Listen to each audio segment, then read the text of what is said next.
Today I want to talk about the progress that we've made on the database in the last few months. I'll start, here's an overview of the talk. You'll have to look on the screens. I've tried to make this data-oriented. I'll talk briefly about the goals of the dataset project. Then I'll talk about the data collection methods that we've used, and then I'll talk a little bit about the results. These results will be available to the public soon, although they're not quite available to the public yet, for your perusal and use, and we'll have a visualization as well, and I'll talk about that a little bit too. Who do we mean by survivors and other victims of Nazi persecution? I probably don't need to repeat this to you, but this is a set of groups that are typically defined as such, including Roma, Slavs, Asiatics, Jehovah's Witnesses, etc. The key issues that they face today are that they're aging rapidly. They're more likely to be low income, survivors are. They're more likely to be in need of care due not only to their advanced age, but also a lot of the long-term impacts of their victimization. For these reasons, social welfare systems are extremely important in how they deal with them, not only specifically as victims and survivors, but because of their advanced age. This is a brief example or a look at estimates of survivors today in the Terezin Declaration countries. These are estimates. These are not estimates that we did. One of the biggest problems in trying to do this project has been the fact that there is not a good enumeration in any country of the number of survivors, which makes it very difficult to track their social welfare needs, as well as how their social welfare has been achieved or improved over time.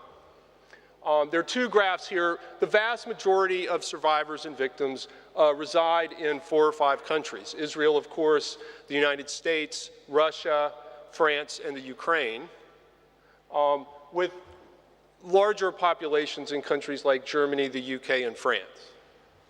Most of the current signatories of Terezin countries, of course, being small countries, do not have lots and lots of survivors in absolute terms, but not necessarily small in terms of their percentage of the population. Now, I was talking to someone out at dinner last night, and they mentioned that many survivors and victims are older, and for that reason, they're not that long for this world.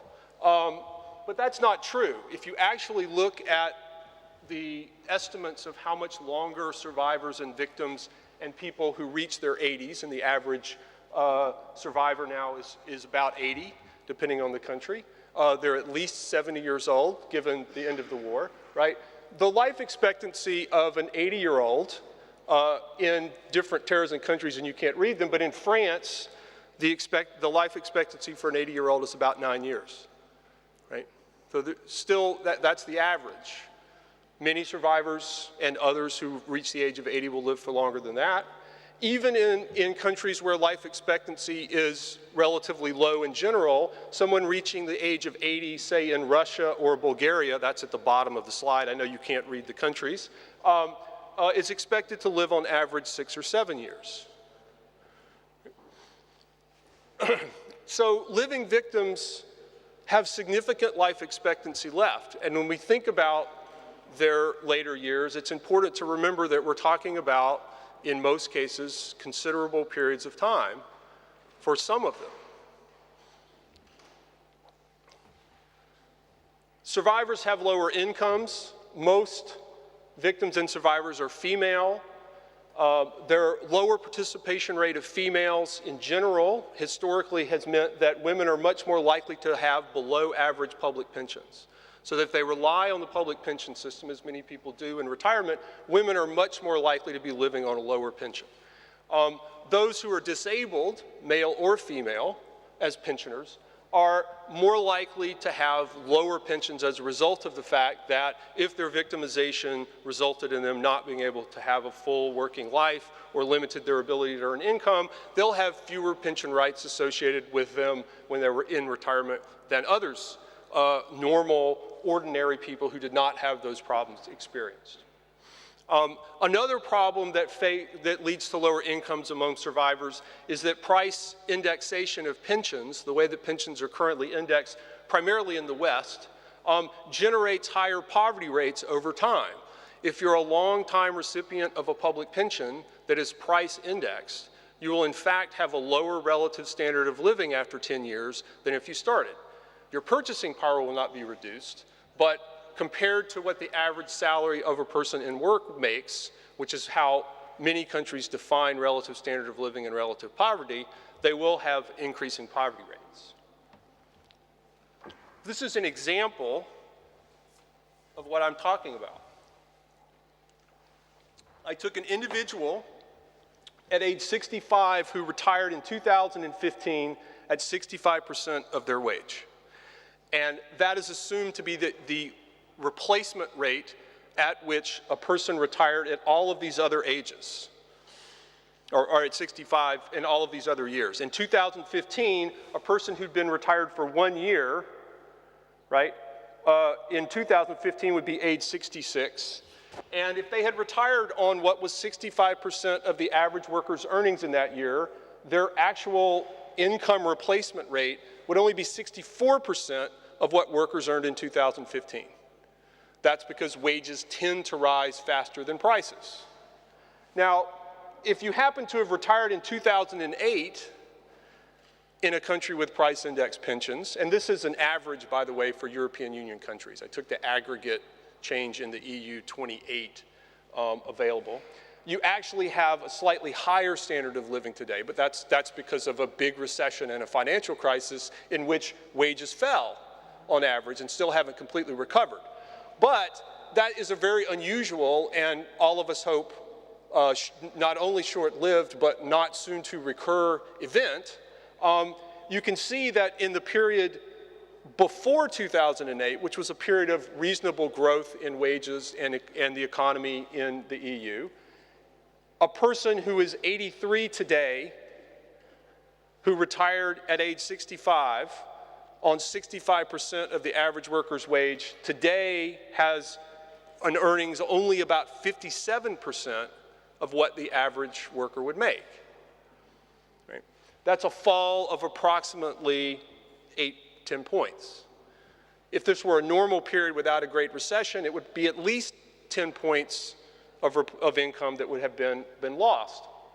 The importance of this is, with a price index pension system, with older pensioners, survivors being 83 years old who've been on public pensions for 15, 20, 25 years, right? Their incomes are much smaller than they were when they retired relative to workers in the society than they would be under a different arrangement. The arrangement that existed in many European countries and in some Eastern European countries, that arrangement is if you index their pensions to wages, they would maintain a constant replacement rate or standard of living. What were the goals of the database project? First of all, we wanted to describe the policies in the Terezin countries to help ensure that the social welfare of survivors and other victims of Nazi persecution. Second, that includes general social welfare protection as well as special compensation or other programs targeted at survivors specifically or other victims of Nazi persecution. It's important to remember that one of the things that the livelihoods and well-being of survivors depends on is not only programs targeted at them as a group, but the programs of the country with respect to social welfare to everyone in the country, or for most people in the country. We also want to examine policy changes since 2009, the beginning of the Terezin Declaration, to better address the needs of victims and survivors. And finally, we'd like to produce a compilation of practices, we might call them best practices or standard practices, which could be used to improve the ability of survivors and victims to live their remaining years in dignity. To try to achieve the project, or try to achieve the goals of the project, we started by developing a survey of different aspects of national social protection systems that we thought were of most relevance to at-risk survivors and victims, assuming that they were income constrained, and to focus on the provision of income security, health care, and long-term benefits. So those were the parts of the social welfare systems of countries that we wanted to focus on in this. There's very limited information available to governments, as far as we can tell, about the size of the target population we're talking about, and of course related issues of access to treatment and other things in most countries. So our focus has been on basic institutional provisions and monetary benefits and subsidies for the most part, because trying to track, at least in a quantitative way, access has proven very difficult, at least to this point. Now, the next few slides are impossible to read, of course, but I wanted to give you a sense of the survey that went to all of the Terezin Declaration countries. There may be some representatives from governments here today who were forced to try to fill out this survey. It was relatively long, and it involved first the definitions about the project and the target group, and then it went into a series of questions that we asked of all the countries about different aspects of their social insurance system. Dealing here with contributory age, survivors, and invalidity pensions. We were interested to know, for example, what the target replacement rates of those systems were. That is, how much income does the public system try to replace? Are their pensions indexed to prices or wages after pensioners start to receive those pensions? Have they been so since the 90s or 2000s? Are those pensions taxed? Because the taxation, even of public pensions, particularly people on low pensions, can be a very important barrier to their achieving a good standard of living. Are there social charges levied against those pensions? For example, most countries charge a health insurance tax or health insurance contribution from pensioners, which in some cases can be quite high. When it is high, again, it lowers the net incomes of survivors and victims and other pensioners as well, reducing their standard of living.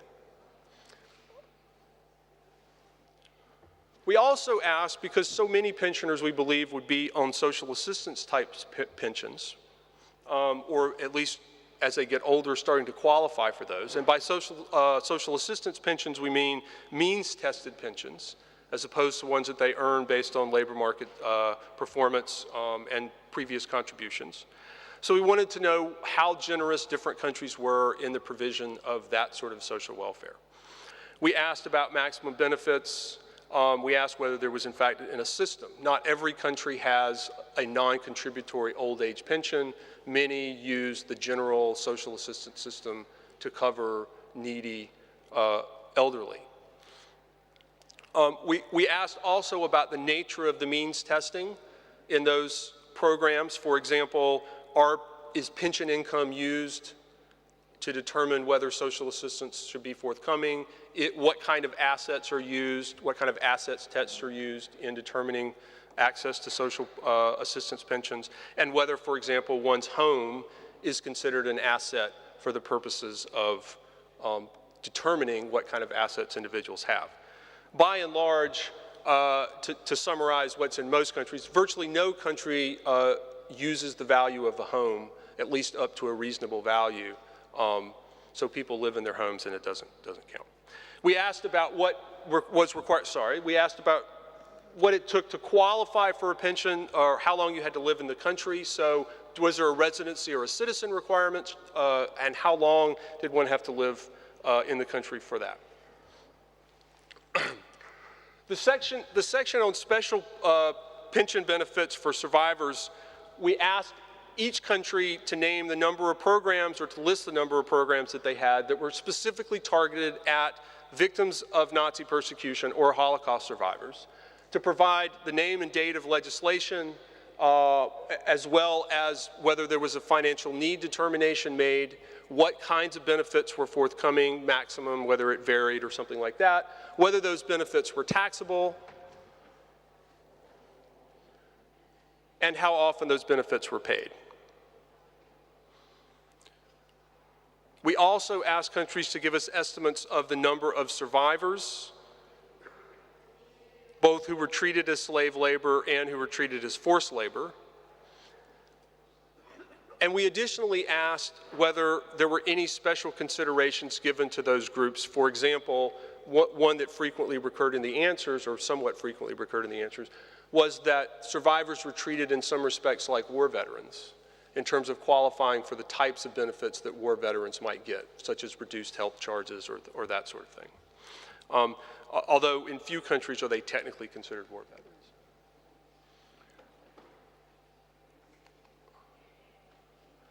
With respect to health care, we asked some general questions about the healthcare system and delivery, but the things that we were most interested in, the things that we were most interested in looking at were whether there were fees associated, co-payments and co-insurance associated with regular treatment, and whether those fees were waived or reduced depending on one's status, either as someone who was a retiree or a pensioner and who was on low income. As you can see, we asked across several different categories. We asked about non-emergency hospital stays, so whether you had to pay a copay or something for your hospital attendance, whether you had to pay physicians or specialists each time you saw them, whether you had to pay or whether the system covers dental services, whether it covers in-hospital or out-of-hospital psychological care, and whether and how it covers pharmaceuticals. Of these we viewed as being potentially important ones for older survivors and victims because these are the types of medical treatments that they might need to be referred to.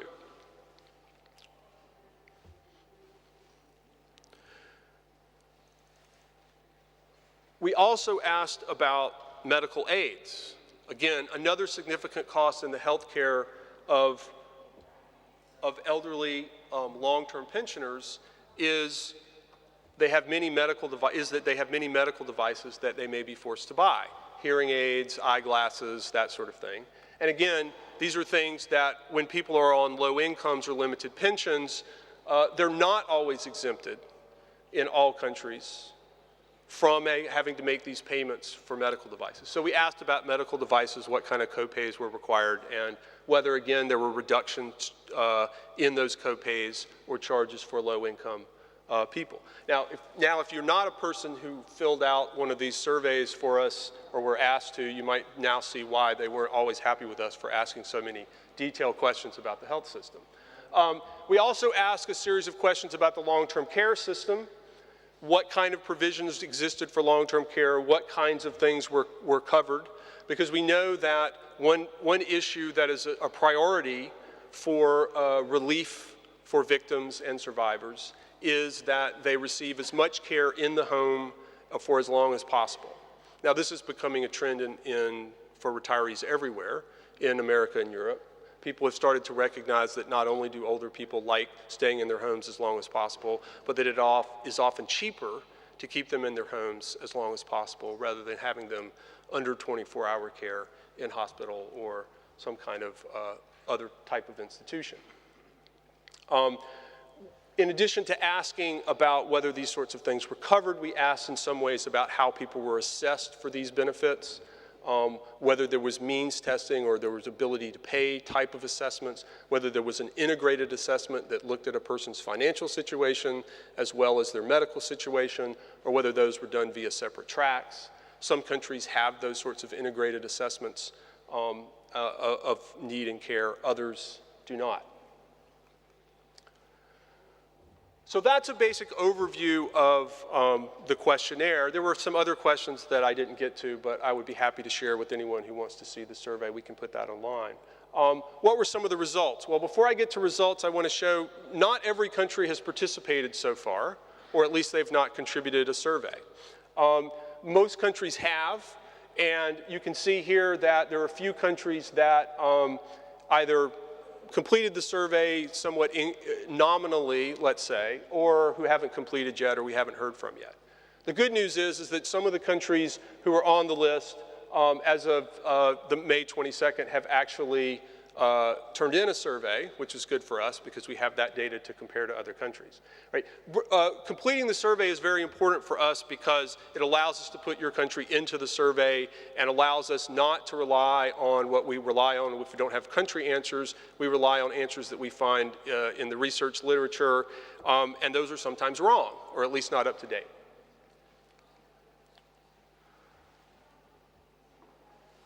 So how much can pensions be reduced by taxation? I mentioned that point a little bit earlier.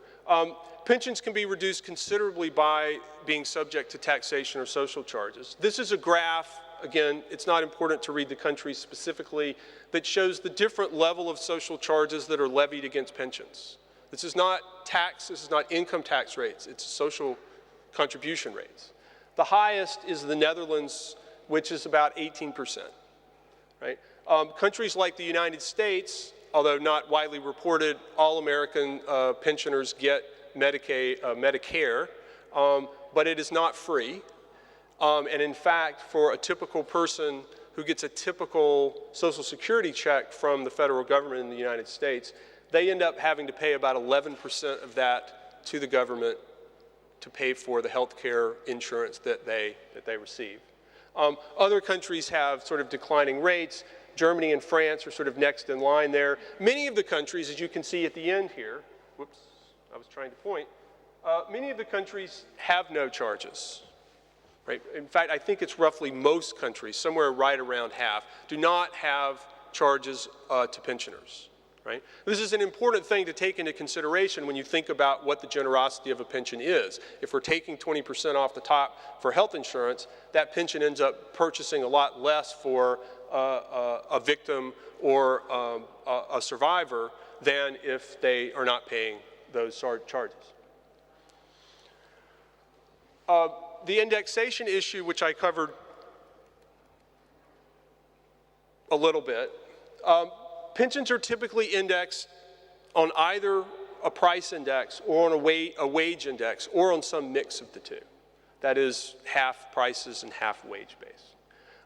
In most Western European countries and other Western countries as well, that is non-Eastern European countries, budget constraints and other things have led to a move from wage indexing to price indexing. And this has had important implications because it switches the relative standard of living for long-term pensioners. It is a big change in policy in many Western countries that really only started to take effect in the 90s, or the 80s or the 90s, right? This is a period after most survivors and victims would have retired, early 90s or so. This is a comparison that shows, this is similar to the graph that I showed you earlier. This compares 3 different ways of doing pension indexing or changing the pension indexing system. Again, this assumes that a person retires when they retire at 65% of the average worker's salary. Across the x-axis down here, it is how old the person is in 2015, so in other words, how long they've been retired. It started at 65%. If you have wage indexing, you get that broad green line, which is it's 65% of the wage. Again, it's a bit of a stylization, but 65% of the wage no matter how long you've been retired. The lower line, the one that ends up at only 57%, demonstrates what pure price indexing does to the ratio of an 82-year-old's pension to the average wage in 2015. It's only 57% rather than 65, and it has fallen considerably over that time. The line that's sort of in between, I guess it represents as yellow here, is something that uses, not surprisingly, a 50-50 weighted index. So rather than weighting purely on prices or purely on wages, it takes sort of a difference. And as you can see throughout the path of that line, it tends to be in between perfect wage indexing or price indexing.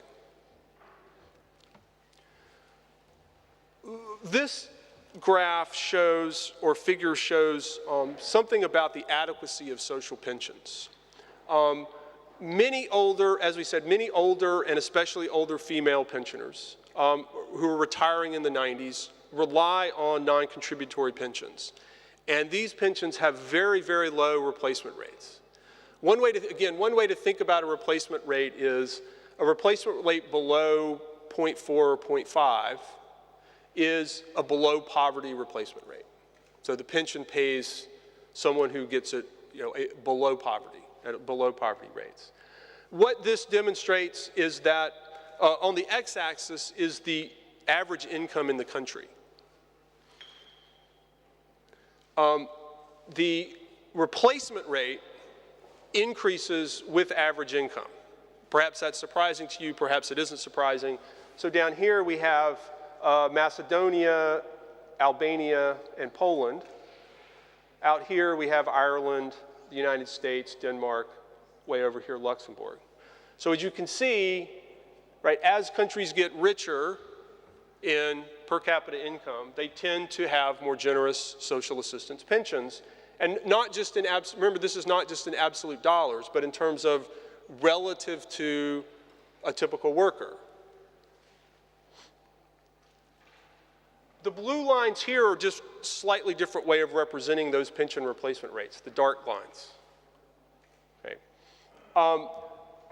What we've superimposed on that is Article 2 and CEF pensions, which, as you may know, are victims' compensation pensions for survivors, and they are approximately, sorry, I keep walking away from the mic, they're approximately 320 euros a month, right? If you add that on to the pensions, the social assistance pensions in those countries, and in virtually all countries, those pensions are not considered in determining social assistance, right?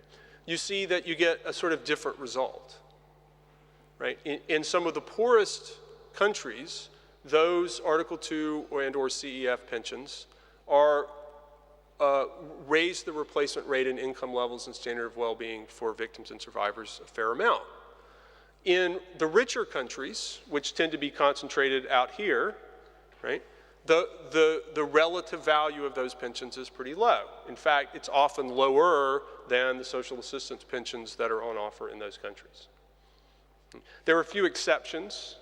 Russia offers relatively limited social assistance, and the value of an Article 2 or CEF pension to someone in Russia would only raise the replacement rate to about under 0.4. What this demonstrates is that in many of the poorest countries, the ability to expand the number of recipients of survivors and victims, giving them access to CEF pensions could be very, very important in raising their standard of living in their last years.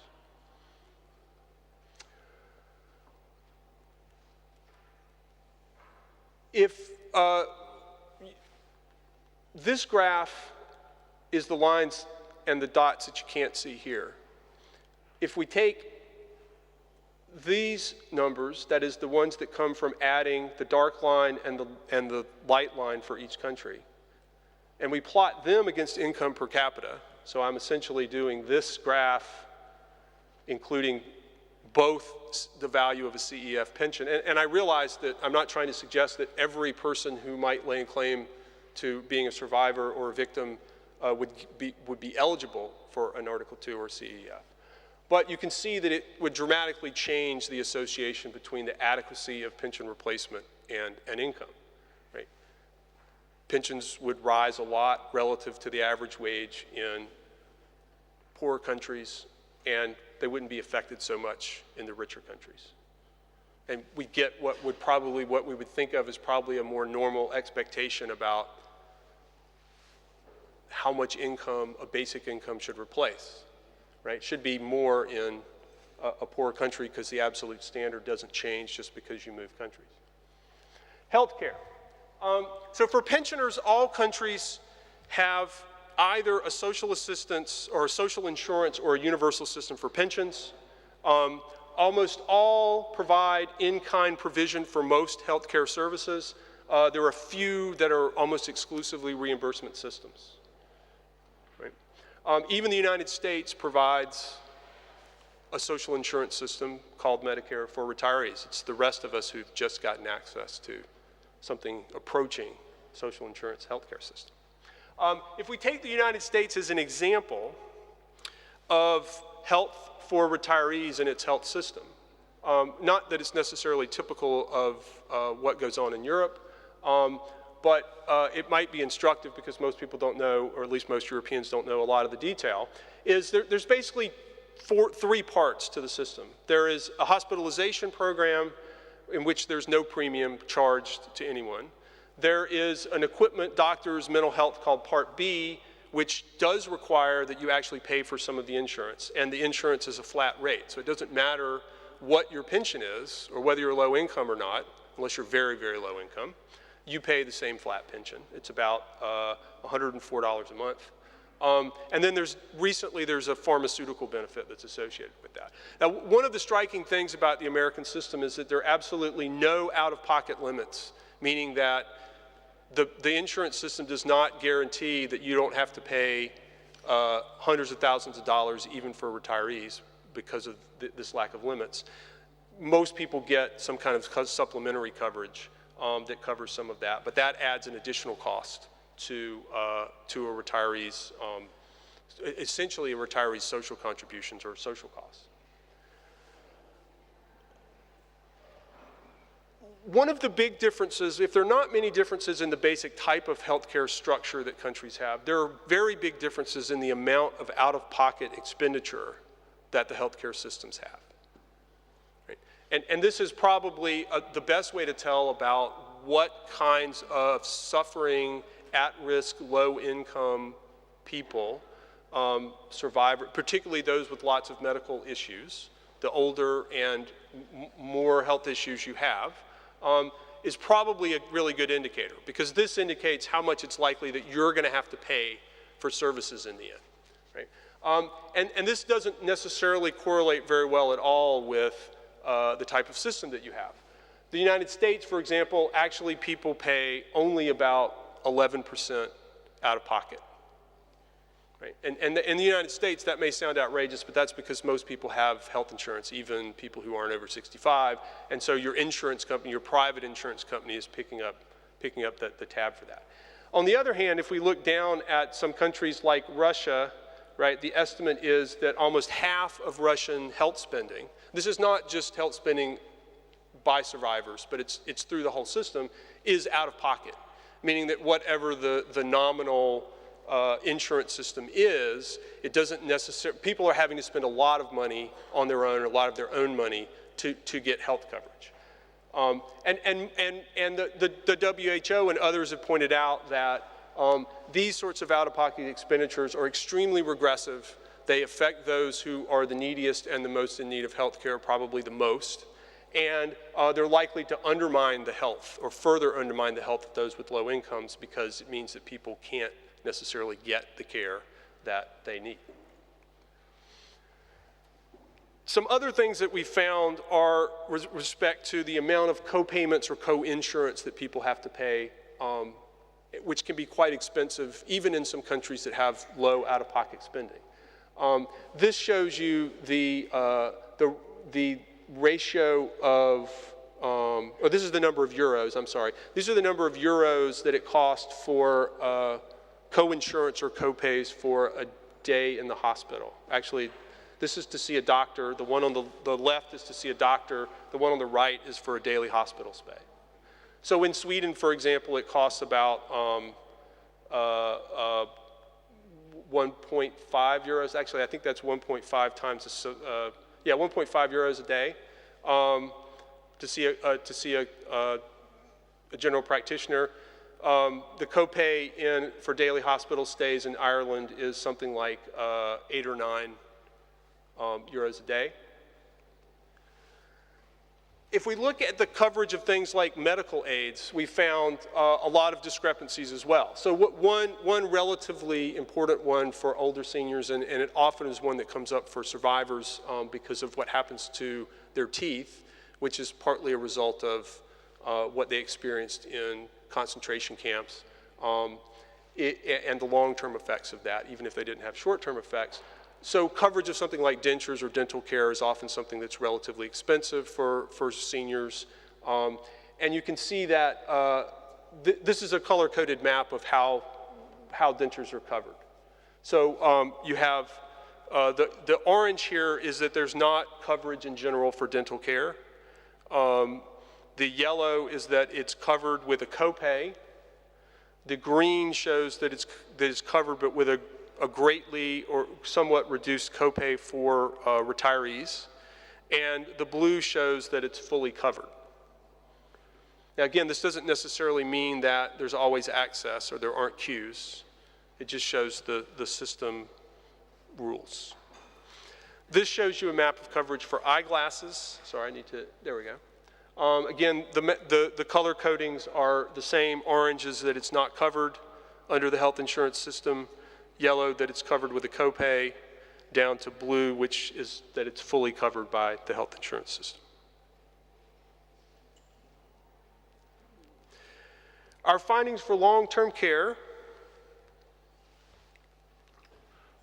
This shows an estimate of the number of people over 65 who are in either of two types of long-term care. There's institutional long-term care, where someone is essentially resident in an institution full-time. The other is home care, where, as the name suggests, they are receiving care in daily activities or, in some cases, medical care at home. And it's the percentage of the population over 65 that receive care in a particular country. The countries that are really doing probably the best job here, and this applies both to victims and survivors as well as the general population, are the Dutch, the Austrians, and the Israelis, where 20% or more of those over 65 are covered by some type of long-term care. The countries that are still struggling to expand long-term care are typically those in poorer countries in the European Union, Eastern and Central European, former Soviet Union countries. And so there is a correlation between the wealth level of a country and how well it's able to provide home care and institutional care for seniors, survivors and victims as well. Some of the countries that do relatively poorly than you would expect, given their incomes, tend to be Australia, Spain, Australia, the United States. Countries that do better tend to be those countries that have more comprehensive welfare states in general. So those things are sort of correlated. The countries with more comprehensive Nordic, social democratic welfare states, by another term, tend to have better long-term care, and may be places to look when thinking about how to expand long-term care in other countries. Another thing to point out about home care that we've learned is that this is a growing area, as you may know, in both in the study of aging and treatment and care of aging, but also for the welfare state. As populations have aged, countries have moved gradually, not fast enough, towards expanding the degree of long-term care, coming up with coherent legislation and whatnot for it as well.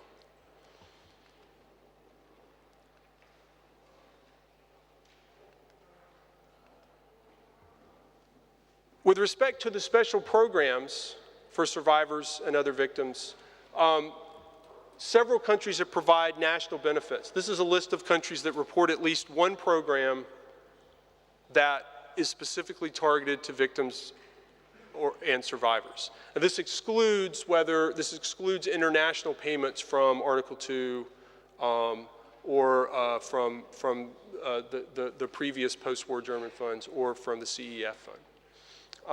So these are national legislated programs. Countries provide benefits for those in forced or slave labor, placed in ghettos, deported, forced into hiding. Not all countries cover all of those in their particular definitions or coverages. The types of benefits that they provide are listed here. So some provide full or partial compensation pensions. Some provide a lump sum benefit only for people who have suffered. Often they provide additional health care benefits. That may be reductions in the co-pays and co-insurance that we found information about, or that sort of thing, or free health care or free medical care. And others provide some other social benefits, for example, preference to housing, transportation fee reductions, utility reduction fees, that sort of stuff. One thing that we have noted from the countries that have replied with respect to Terezin, which was frankly a little disappointing, was that almost all of these benefits, as best we can tell, predate 2009 with the Terezin Declaration. So in terms of national legislation, there hasn't been a lot of national legislation specifically targeting, at least in the answers to the surveys that we received, specifically targeting victims and survivors. So you can see that the countries here in black, and I've just highlighted the European countries, are ones that we're still awaiting information on.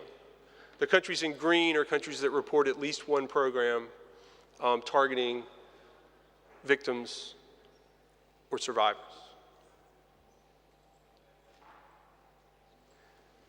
I'll close, I think I'll close, yes, this section by talking just very briefly about some examples of the Israeli benefits for survivors. So Israel provides, eliminates out-of-pocket costs for basic prescriptions for all survivors and victims. It has full financing of treatments that are related to disabilities related to Nazi persecution.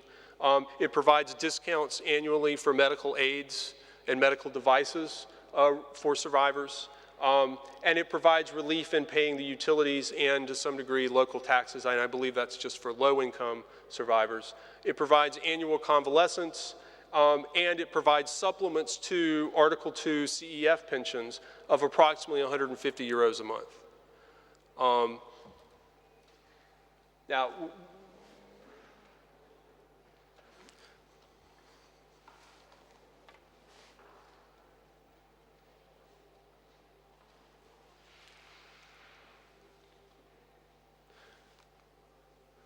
so this is an example of what the visualizations that we'll be eventually going to will look like.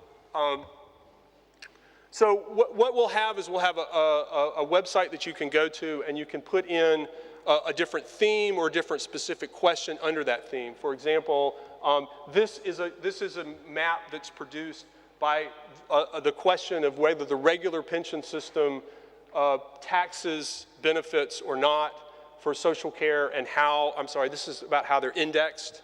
So how are pensions indexed? You can see there's a color code down here that tells you whether the country indexes on prices, whether it indexes on wages, whether the indexation is some sort of mixed regime, or it has some other regime altogether. The grayed countries are obviously non-Terezin countries. This one I don't think has any white. It will show up in white if the country hasn't replied, and then we get color coding. We'll have heat maps if it's a continuous sort of thing that ranges, say, between 0 and 100. You'll have something reddish, greenish, moving into another color for the level of benefit. You will also have a facility where if you want to know more detail rather than just that particular thing, you'll be able to scroll over the country with a mouse, and it will provide a box that gives you more details from country surveys or other information about the country. So in one glance, you can look at how all of the countries are doing in a very comparative, succinct manner. So in conclusion, I just want to raise a couple of quick points. So there are likely considerable needs in the ECE countries and the FSU, the former Soviet Union countries, due to a de facto lack of access to many forms of care. It would be important, I think, to improve the coordination of provision of compensation and care for survivors and other victims, particularly in that set of countries. We need to identify those who deserve compensation. We want to avoid, or one thing might be to try to avoid the taxation of compensation payments. We want to access to national victim compensation, and that kind of stuff should be reconsidered. when those things are reconsidered internationally. We don't have any evidence that countries reconsider qualifications for national benefits when there are changes to qualification for international benefits, compensation from Article 2 and whatnot. On a broader policy basis, countries might consider mixed indexation rather than price indexation if their designs, if their design is to get pensioners to share costs. If they want to have them share costs later in life, then different indexation would be important. Otherwise, a lot of people, again, survivors and non-survivors, will end up essentially in a social assistance situation. Limiting taxation of pensions might be another strategy to raise the net incomes. Countries might consider additional supplements or allowances for older pensioners who incur larger costs. There are several countries, the UK is one that comes to mind, that provide for older pensioners, provide an extra increment of pension to them because they expect that their costs will go up. Some conclusions about health care and long-term care. Charges for care that are exacerbated by past persecution and made worse should probably be compensated or subsidized, and we should try to figure out ways to root that out. That is, to find out what kinds of people are having to make use of medical services more because of their history of victimization. Provide preferential access or to health benefits in kind. This is another option that some countries have taken up. Total health care charges for elders might have global caps. Some countries, for example, maximize the amount of money that one can pay out of pocket. And that cap can either be a universal cap for everyone, or it might be a cap for particular groups, including survivors and victims, or pensioners, or low income, or something like that. We could consider the development of care sectors as well as mechanisms to make labor markets more flexible. Right? One thing that's come up in a lot of long-term care research, for example, is that not having long-term care facilities for people, again, this extends outside of the range for victims and survivors, undermines the labor market because it prevents those carers from being able to take part in the labor market and earn other income. We hope that for the database, we hope to have the database fully operational in 3 or 4 months. We hope to have all the completed surveys from the countries, and the next step is to start tracking over time policy innovations that are taking place. So we can think of the current year as a bit of a baseline and to look forward in the future for changes that countries implement. Thank you very much.